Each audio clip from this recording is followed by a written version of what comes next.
Double TV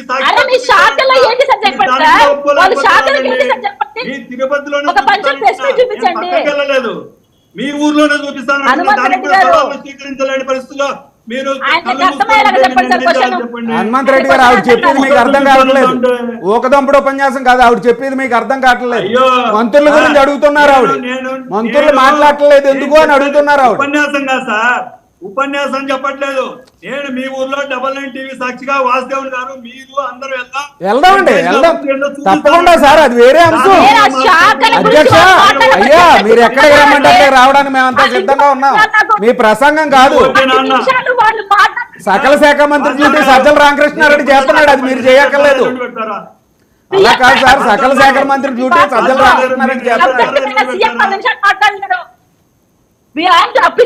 మీరు మాట్లాడుతున్నారు, మీ అధికారం పెట్టింది కొట్లాడుతున్నారు పార్టీ కోసం. మీరు న్యాయం చేస్తున్నారు, మీ వాళ్ళు చేయలేకపోతున్నారు. సిగ్గుంటారా పార్టీని సపోర్ట్ చేయను, సిగ్గుంటారా పార్టీని సపోర్ట్ చేయను. జగన్మోహన్ రెడ్డి గారు చూస్తూ అవును, సంపూర్ణ మద్య నిషేధం చేసి ఓటు అడుగుతానన్నాడు జగన్మోహన్ రెడ్డి. 4.5 ఏళ్ళు అయింది, ఎక్కడుందో సంపూర్ణ మద్య నిషేధం? ఎలా ఓటు అడుగుతారు మీరు మహిళల్ని? అసలు మీకు ఓటు అడిగే హక్కు ఎక్కడ ఉంది? ఏ విషయంలో మీకు ఓటు అడిగే హక్కు ఉంది? ఏం చేశారు ఆంధ్రప్రదేశ్ కానీ అడుగుతున్నారు. ప్రజలే డిసైడ్ చేస్తున్నారు సార్, ప్రజలే డిసైడ్ చేస్తారు. మీరు నేను కాదు, మీరు నేను కాదు, ప్రజలే డిసైడ్ చేస్తారు. హనుమంత్ రెడ్డి గారు, ఒక చిన్న క్వశ్చన్ సార్, నాకు మన హనుమంత్ రెడ్డి గారు నిజంగా అప్రిషియేట్ చేయాలి, ఎందుకంటే న్యాచురల్ అండి. ఇప్పుడు మీరు మీ పార్టీలో ఉండి మీ సిద్ధాంతాన్ని ఎలా ఇది సపోర్ట్ చేసుకుంటారు, ఆయన కూడా అట్లనే మరి ఆ పార్టీలో ఉన్నారు కాబట్టి ఎన్ని ఇబ్బందులు ఉన్నా ఆయన సపోర్ట్ చేసుకుంటూ వస్తున్నారు, డిఫెండ్ చేసుకుంటూ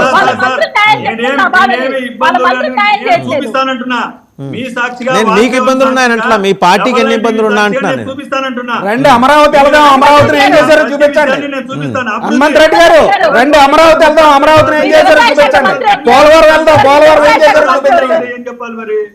అదేనండి అమరావతి అండి.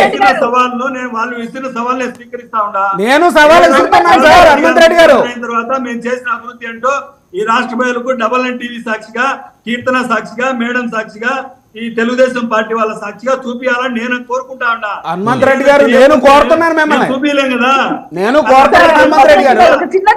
భయపడిపోతా ఉన్నారు హనుమంత్ రెడ్డి గారు. మీరు ప్రసంగం ఇవ్వడానికి రాలేదు, ఇక్కడ డిబేట్ అనేది మర్చిపోతున్నారు, డిబేట్ అనేది మర్చిపోతున్నారు. మేడం స్ట్రైట్ క్వశ్చన్ ఏంటో నాకు అర్థం కాదు. అవన్నీ లింకులు కొడితే ఓపెన్ అయితే నేను చెప్పేది మీరు కొట్టు చూపించండి.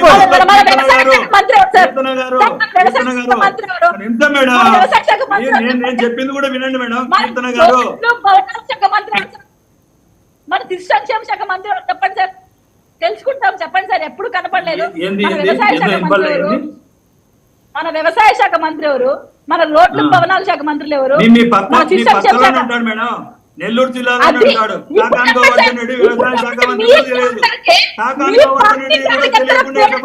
రాష్ట్రం తుఫాన్లు వచ్చి కొట్టుకుపోతే కనీసం రైతు కన్నీళ్లు తొలైనాడు అతను వ్యవసాయ శాఖ మంత్రి. వ్యవసాయ శాఖ మంత్రి అవును, కోర్టులో రికార్డులు చూపుకెళ్ళడానికి తప్ప వ్యవసాయ శాఖ మంత్రి కోర్టులో రికార్డులు చూపుకెళ్ళడానికి పనికొస్తాడు తప్ప ఏ వ్యవసాయ శాఖలో ఏ రైతుకి ఇంత చేసింది లేదు అతను. అంత గొప్ప వ్యక్తి, కోర్టులో రికార్డులు దోపిడీలు చేసే మనిషి అతను. స్ప్లిట్ అవుతా ఉంటారు. అదేనండి మీరు అడిగిన క్వశ్చన్ కి సమాధానం చెప్తాను.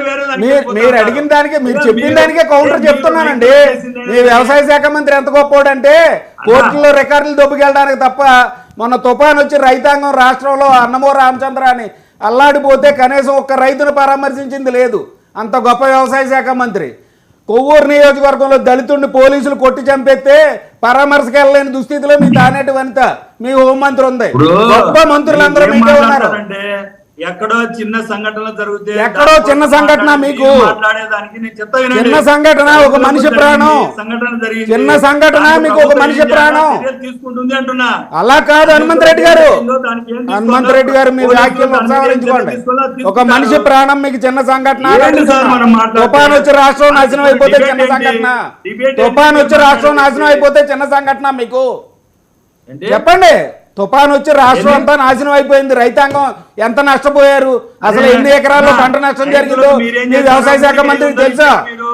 రాష్ట్రంలో తుఫాన్ వచ్చి ఎన్ని ఎకరాల పంట నష్టం జరిగిందో మీ వ్యవసాయ శాఖ మంత్రికి తెలుసా? వినండి సార్ అంటున్నా. ఎంతసేపు మీ ప్రసంగం వినడానికి కాదు మేము ఉంటాం. వినవు వినటం కాదు, మాకు అడిగిన దానికి మీరు సమాధానం చెప్పరు, దొంగ తిరుగుడు చెప్తారు. అభివృద్ధి గురించి మాట్లాడారు, అమరావతి వెళ్దాం చూపించండి అక్కడ, పోలవరం వెళ్దాం చూపించండి అక్కడ. మీరు దానికి మానేసి ఇంకొకట్టుగా చెప్తారు. మీరు పాటలు పాడించుకున్నారు కదా, ఏం పాటలు పాడిస్తున్నారు? పాటలు పాడించుకున్నారు కదా. అవును, ఇప్పుడు పాడుతున్నారు కదా, సెట్టింగ్లు వేసుకుని మరీ పాడారు. నిన్న సంక్రాంతికి ₹1 తిరుపతి సెట్టింగ్ వేసుకుని మీ ముఖ్యమంత్రి పాడాడు. అదిగో చూడండి, అక్కడ ప్లే అవుతుంది. పాటలు పాడే వాళ్ళు ఎవరు అడుగోండి. అక్కడ మీ అంబటి రాంబాబు డాన్సులు కడుతున్నాడు. అవి పాటలు అంటే సంక్రాంతి సంబరాలు అన్న. అదే సంక్రాంతి సంబరాలు. ఆడు బుడబుక్కలోడు ఎలా ఉన్నాడు చూడండి. అక్కడ సంక్రాంతి సంబరాలు బుడబుక్కలేసాలు. మంత్రిగా టీఎంసీకి క్యూసెక్ కి తేడా తెలియదు మంత్రి. అక్కడ ఎంజాయ్ చేస్తారు. అయ్యే మిగులుతున్నాయి, ఎంజాయ్మెంట్లే మిగులుతున్నాయి మీకు. అదేమన్నా చేయడానికి చర్యం కాదు కదా. మీరు ఎంజాయ్ చేద్దరు కానీ ఇంకొక 3 నెలలు ఆగండి. కీర్తన గారు రైట్. హనుమంతరెడ్డి గారు నా 2 క్వశ్చన్లకు ఆన్సర్ తెలియదు. ఒకటి జాబ్ క్యాలెండర్ చూపించమని చెప్పాను, చెప్పమని చెప్పాను, చెప్పలేదు madam. 3rd question sir Vasudevan గారు మీ సాక్షిగా అడుగుతున్నాను. చెప్పండి. మన రోడ్స్ అండ్ ట్రాన్స్పోర్ట్ మినిస్టర్ ఎవరు, అగ్రికల్చర్ మినిస్టర్ ఎవరు, నాకు చెప్పండి వాళ్ళ శాఖ. సార్ వీళ్ళకేం తెలియదు సార్ పాపము. అంటే వాళ్ళ పనితీరు ఎలా ఉందో మీరు అర్థం చేసుకోండి. వాళ్ళ శాఖల గురించి పని చేయట్లేదు కాబట్టి చెప్పలేకపోతున్నారా పాపము. హనుమంతరెడ్డి గారు నేనేమన్నాను సార్, వాళ్ళ శాఖల గురించి పని చేస్తే వాళ్ళకన్నా అర్థమవుతుంది న్యూస్ లో ఉంటే. ఇటువంటి వాళ్ళు మా కర్మానికి మినిస్టర్లే ఈ రోజు రాష్ట్రంలో ఉంటూ అభివృద్ధి, వీళ్ళ డిక్షనరీ లేని పదం సార్ దరిద్రం. డిక్షనరీలో డిక్షనరీ అభివృద్ధి అనే పదం లేదు, అభివృద్ధి అనే పదం డిక్షనరీ లేదు. అభివృద్ధి గురించి మాట్లాడతారు. కనీసం వీళ్ళ శాఖలో వీళ్ళ మినిస్టర్స్ ఎవరు, వీళ్ళ ప్రభుత్వంలో ఎవరు ఫామ్ చేశారు మినిస్టర్స్ గా, జగన్మోహన్ రెడ్డి గారు ఎవరు అపాయింట్ చేశారు చెప్పండి. వీళ్ళు మా ఇద్దరిని హాఫ్ నాలెడ్జ్ మీరు తెలుసుకోవాలి రండి. జాబ్ క్యాలెండర్ లిస్ట్ పెట్టమని చెప్తే పెట్టలేకపోతున్నాడు. 10 నిమిషాలు ప్రెస్ మీట్ చూపించండి మీ వాళ్ళంటే ఇవ్వలేకపోతున్నారు. వీళ్ళు వచ్చి టీడీపీని విమర్శిస్తారు. హనుమంతరెడ్డి గారు నాకు బాధేస్తుంది, నాకు బాధేస్తుంది మిమ్మల్ని చూస్తుంటే. నీకెందుకు బాధ లేదు మేడం? చాలా ఉంటుందండి, కడుపులో బాధ చాలా ఉంటుంది. మీకన్నా పవన్ కళ్యాణ్ గారి కన్నా ముందే ముఖ్యమంత్రి గారు జగన్మోహన్ రెడ్డి గారు, మీకు బాధ లేకుండా ఎలా ఉంటుంది? మీకు మీ నాయకునికి బాధ లేకుండా ఈ రాష్ట్రానికి జగన్మోహన్ రెడ్డి గారిని సీఎం కానీ ఇలాంటివన్నీ మీరే కదా మాట్లాడింది. మీరు ఈ రాష్ట్రానికి సీఎం కానీ జగన్మోహన్ రెడ్డి గారిని ఈ రాష్ట్రానికి సీఎం కానీ మీకు చెప్తా ఉంటారు మేడం. దోచుకోవడం కోసం కాదు కదా సార్, నిజంగా వాళ్ళు పని చేస్తుంటే రైట్. హనుమంతరెడ్డి గారు మీరు అంటే ఒకే ఒక విషయంలో నేను మిమ్మల్ని అప్రిషియేట్ చేయగలను. మీరు మీ పార్టీని డిఫెండ్ చేసుకొచ్చిన తీరు చూస్తే మాత్రం మీ పార్టీలో ఉన్న అధికార ప్రతినిధుల మీద ఎంత బర్డెన్ ఉంది, వాళ్ళ భుజాల మీద ఎంత బాధ్యతలు పెట్టేశారో మీ పార్టీ అధ్యక్షుడు రాష్ట్ర ముఖ్యమంత్రి అనేది అర్థమవుతుంది. ఎందుకంటే అధికారంలో ఉన్నప్పుడు ఇవి సహజం, బట్ మీరు కౌంటర్ చేసేప్పుడు అంటే కొంత హోంవర్క్ చేసుకురావాలి.